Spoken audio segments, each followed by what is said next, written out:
আগের দিন যেই বিয়ে বাড়ির ব্লগ ভিডিও তোমাদের সাথে শেয়ার করেছিলাম, আজকে কিন্তু সেই বিয়ে বাড়ির রিসেপশন ভিডিও নিয়ে তোমাদের সামনে চলে এসেছি।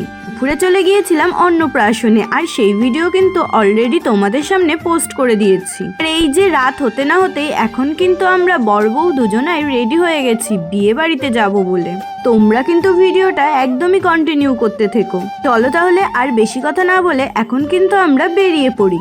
যেমন কথা তেমন কাজ, আমরা কিন্তু হাতে গিফট নিয়ে বেরিয়ে পড়েছিলাম। আর এই বিয়ে বাড়িটাও ছিল আমাদের কিন্তু বাড়ির একদমই পাশে। ওয়েদারটা এত খারাপ থাকার ফলে আমরা কিন্তু ঝটপট করে রাস্তা দিয়ে চলে যাচ্ছিলাম। তারপরেই দেখো বিয়ে বাড়ি পৌঁছাতেই বউয়ের হাতে কিন্তু আমি গিফট তুলে দিলাম। তারপরে ওই যে একটুখানি বসে রয়েছি, শাশুড়ি এইদিকে চলে গিয়েছিল আমার জন্য কফি আনতে।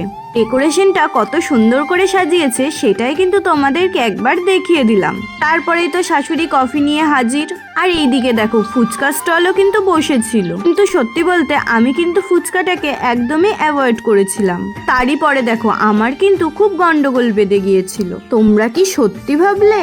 আরে একটু আড্ডাই মারলাম। নাও তারপরে তো মেন কোর্সে চলে গিয়েছিলাম। বিয়ে বাড়ি মানেই তো খাওয়া দাওয়া আর মজা, আর তাই তো আমরা কিন্তু ডাইরেক্ট খেতে চলে এসেছিলাম।